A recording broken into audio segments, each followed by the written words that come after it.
Thank you for joining me, everyone. Charles Moscowitz, live stream. Gary Goldman's my guest. He is a nationally recognized host of Business, Politics, and Lifestyles, a weekly talk show airing at WCRN 830 in Metro Boston out in Worcester. Gary, thanks for joining me. My pleasure. Gary, you talk about politics and news from an economic standpoint. I guess I'd like to start with somewhat of an overview and a thumbnail, if you will, on the Trump economy. I mean, it seems to me that the day Trump was elected president back in November of 2016, it was like a lid was lifted off. You know, all of a sudden the stock market surged, and there was a kind of a reestablishment of confidence generally in the economy. What do you think happened at that time, and how do you think it's gone since? So I think part of it was psychologically under the Obama administration. People were afraid to make moves. Businesses, I talked to a lot of corporate people that had plenty of cash, plenty of money, wanted to make moves, but they were concerned about different policies within that administration. So I think there was a big psychological impact there. I think exactly what you're saying. Trump lifted the lid and the money started to flow. And I think it's flowing properly. That, you know, there are some hiccups. There have been some hiccups, and there probably will be as we go forward. But we've got into this mindset that every so many years we're going to have a correction or something terrible is going to happen. I don't see that coming for at least the next 4 to 5 years, and maybe a little longer. I think we're going to be secure. I think there are a lot of signs out there that companies still want to grow. You just have to look at the job market, and real estate's doing well. So I think there's a lot of positive things going on out there. It does appear to be so. I mean, the unemployment is at a low ebb. I think it hasn't been this low in the last 30 years, including and particularly amongst the African-American community and people of color.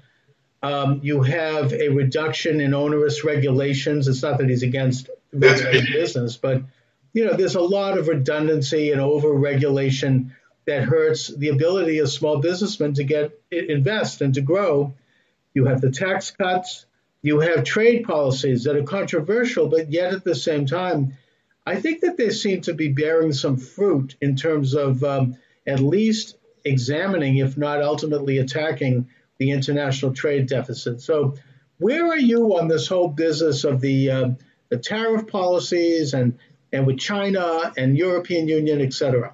I'm okay. I think the United States has been more than generous over the years and not forcing some of these tariffs that the president has put on recently. And I truthfully believe that if he works out a deal with China, and I don't think it's if, I think that deal's coming very soon, you're going to see even a bigger expansion, a larger expansion in the economy. And I think that's going to have a long-lasting effect. Look at south of the border, we can talk about that. There's some economic issues down there. When we keep the threats going on with Mexico, and I think we have to keep those countries, we have to keep the pressure on them to do what's right for the United States. But I think all in all, tariffs are it's funny business. I've talked to several economists, and they all have a different perspective on them. But I think in this regard, the president has made it clear to countries around the world that the United States wants to do business with you, but it has to be fair to the American people and the American taxpayer and the consumers in America. So I have no problem with this. I think it's going to, over the long haul, it's going to do this country. We haven't even begun to reap the benefits of these yet, my opinion. No, I mean, I'm with you on that. I mean, it protects American labor. It protects American industry. It promotes American small business. And, a tiny tariff on a product from China that's made of practically nothing, it's not going to affect really the price of that product. I mean, if China can create a pair of sneakers for like 50 cents and then they sell them in the United States for $80, I mean, they can take on a small tariff and not really have it affect the bottom line. And I think the American people have to practice what they preach. And I think some are willing, and it always comes down to the prices they see at the store or whatever they're buying. But we want to keep it fair for America, and sometimes it may cost us in some instances a little money, businesses. But I think in the long haul, if you look at the whole picture, I think it's well overdue and it's justified. And I think America is going to benefit greatly from this, as are our, trade partners around the world. Oh, absolutely. We're leveling the playing field, as they say. And also, I mean, they talk about the United States. I mean, the enemies of Trump talk about him launching a trade war, but we're already in a trade war. I mean, these countries, China, the European Union, Germany, they have tariffs already against American imports. And this is, in a sense, we're finally stepping up. I mean, past presidents, the Bushes, Obama, they all talked about this, but they never did it. Trump comes in and he's actually, hey, he actually thinks he's president. Yeah, President Trump, they're not used to him. They're not used to a president elected to office doing exactly what he said he was going to do. And he doesn't kick the can down the road as many other presidents have done. He looks at the problem and he continues to look for solutions. He could easily check out of a number of these things that he wanted to do by saying, look, I gave it a shot. The American people gave me a hard time, as past presidents have, of Congress or the House, the Senate. They didn't want to do it. But he continues on it. And I think behind the scenes, he has some great people working on these policies. Oh, yeah, definitely. And I think particularly this new attorney general. Oh, yeah. Yeah. He's come in and he seems like the kind of guy doesn't take crap from anybody, whether it be Trump or Mueller or anyone else. He's going to go in there and he's going to, uphold the law, and he's like a sheriff. Yeah, and there's nothing wrong. Yesterday I had a conversation with some people when he came out and made the comment about spying. And I'm like, well, based on everything you've seen, what do you think may have happened here? I mean, I don't care what your party affiliation is. This is a dangerous way for the American government, American people, not to be a little more outraged over this, because this could have been, when you talk about possibly a coup or a soft coup, and in my opinion, that's what was going on. We all have to be concerned about that, because that would have devastating effects to us as a nation and economically over time. Oh, I think that it's not even a matter of question. I mean, the FISA warrants were to spy on a small-time official who was in the Trump White House, and it gave an opening to spy on Trump. Right. It's kind of, to my way of thinking, this is hopefully these dominoes are going to fall and that people are going to be indicted and held accountable. And that's really something that's a good thing for all of us, regardless of which side you're on, because we can't have government like that. I mean, Richard Nixon resigned for about a 20th of this in terms of bugging people and spying. I mean, exactly. So one of Trump's premier issues was building the wall, preserving the border. Yeah. And, I noticed that, the people at like places like MSNBC, they're like, well, it's not really a wall, it's a fence. But the point is that he's going forward with this. What do you think of this policy? Does this make sense? Is it doable? Do you think it would work in terms of reducing illegal aliens coming into the country? Yeah, well, first of all, I think it's very doable. And to clarify, when they get into the semantical argument over wall or fence, that's just a waste of it.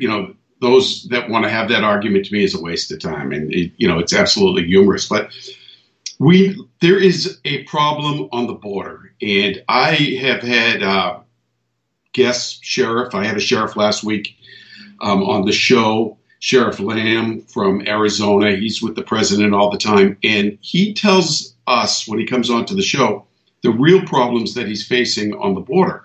But, the American people, us up in the Northeast, we don't think that's really affecting us. That's far from the truth. As he told me last week, and I had done some research, and he's 100% correct, those that sneak over the border don't hang around the border communities. They come to Massachusetts. They come to the Carolinas. They go to Florida. So it's a concern for everybody. But with that said, we need a policy. What other country can you just walk across the border? War-torn Syria now is harder to get into than the southern border of the United States. What does that tell you? No country allows you to just walk in, nor should we be offering everybody and anybody asylum to come into this country. We need to overhaul our legal immigration policies. We need to get that up to date. I personally believe we need to allow more people to come in through that means once they're properly vetted. But this whole notion that it's being made up, there's not a crisis on the border, Shame on those that are spewing that information, because there is a crisis. It is harming all of us. And if we don't get it under control between the gangs, possible terrorist groups coming into this country, and just the siphon on the dollar within different communities, we're both Massachusetts guys. You go to the city of Lynn, they don't have enough money in the school systems to teach the kids that are the families who are been paying taxes all along. They have such an overrun of illegals in their system. So it is a problem. It has to be dealt with. And there's got to be a means to come in the country, and it has to be through a system that it is properly enacted on a daily basis, not just crossing the border. But it is out of control. And I have friends that live on the border in that part of the country, and it's concerning. It's very concerning what's going on. Yeah, I mean, I also have talked to people on the border, and there are parts of that border that are very lawless, and that it could spill very easily into the United States. So any sane sovereign nation protects its borders. It's just for the same reason that you protect your private home. I mean, recently Jeff Jacoby quoted me in an article, because I had said this on this podcast, that, the having a border wall is like locking your door to your house, except it's for the nation.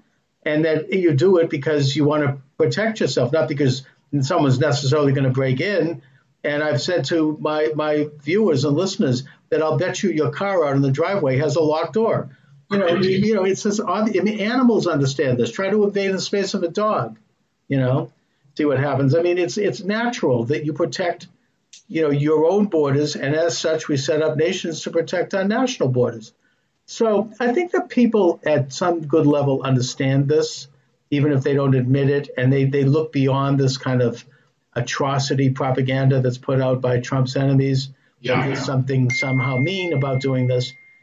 And then that tells me that President Trump is standing pretty strong in terms of being reelected. Yeah. And that I think that Republicans are going to do well in the next election, because of some of these really nutty Democrats who have been elected to Congress with the new Green New Deal and these very flaky people. What do you think is going to happen? I know it's very early, but how do you see things unfolding? And do you see anyone coming up the ranks on the Democratic side who might be able to challenge Trump? At this point, the only person I feel if he put his umbrella under the Democratic side would have been the former Starbucks CEO there. Right. I think Schultz. I think he's pretty. I think he has a lot of information. I think he's. He could have given the president a run for his money, but at this point, there's nobody. Look, you never know what can happen. There's no one there that alarms you.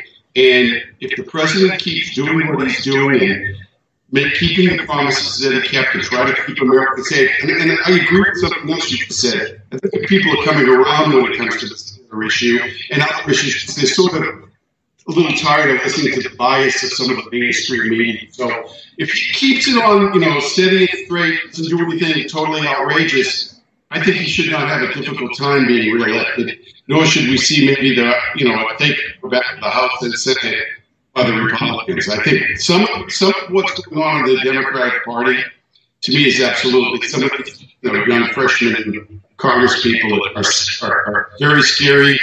I'm not sure how long they'll be in the limelight, but they could do damage over a short period of time. Oh, yeah. I mean, some of them are outright advocating socialism. Yep. I'd like to tell them to try to see if they can, how long they last in Venezuela without their bourgeois capitalist money. Right.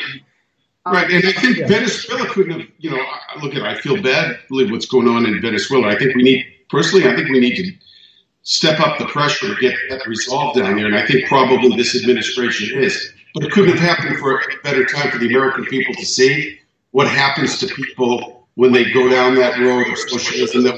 A lot of young people don't even realize how wealthy that country was. And I like to tell people when I talk about Venezuela, the average person, adult in that country, never mind dollars or cents, lost 23 pounds last year. What's that to you? And they're not on Jenny Craig. And they can't even get a roll of toilet paper, for Christ's sake. I mean, it's a problem. It's a big problem. Yeah. Gary, you are at the flagship station in Worcester, WCRM. And Worcester is a city that seems to me to be coming up in the ranks a bit. I was there recently. It looks like there's some new restaurants opening. There's some nightlife going on. There are young people. The city has a certain vibrancy.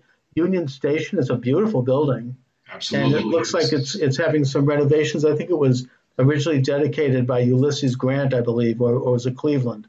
But it was Grant. But, it's a city that I hope maybe exemplifies a lot of small cities in the United States that are sort of slightly forgotten and that have been in somewhat of a doldrum over the past maybe 20, 25 years. Do you sense that there's a revitalization in Worcester, and what's going on in Worcester? Yeah, look, it's because I'm in and out of Worcester all the time. I mean, our studio has moved outside the city proper, but I for other business reasons. And the last several years, first of all, the Paw Sox going to Worcester, a lot of people think huge. I think it's huge. Oh, yeah. You see a lot of influx of people into that city that look at, condominium in Boston, this beautiful lofts they're building in Worcester, and it's, there's transportation from Worcester to Boston, so there's a lot of great things going on. A lot of colleges, it's a big college community as well, and a lot of industry is moving there. They've had these pushes before in that city, but I think they have the mayor is pretty good. I think a lot of things working in their favor. One being is just no one place to go. So why not utilize a city like Worcester that has a lot of great, cultural and educational and business tools for someone to start their family and start their business in that area. I think it's great. Yeah, man, it seems to me that there's a lot of potential there. The architecture is beautiful. There's a lot of churches. There's a lot of, structure there. There's parks. I'm hoping that smaller cities like Worcester are really, being governed better. Maybe they're getting rid of some of these old democratic machines. Yeah. And that they're starting to actually govern in a way that's pro-business and that's pro-people. So I think there's a lot of upside to the city. And like I said, with the Paw Sox, they're doing a lot of roads over. Oh, yeah. They're going to put some money into that community, and I think it's going to buy them great dividends in the future. So, Gary, I want to thank you for joining me. Tell my listeners and viewers where they can hear you and how they can reach you. Okay, they can hear me on Fridays from 1 to 2 and Saturdays from 8 to 9 on WCRM at AM 830. You can find me on Facebook at Business, Politics, and Lifestyles, or you can email me at GaryOnBPL.com. All right, Gary Goldman is the nationally recognized host of Business, Politics, and Lifestyle at WCRM. Sorry about that. And Gary, I want to thank you for joining me this afternoon. My problem. Have a great day. All right, take care. Bye-bye. Bye-bye.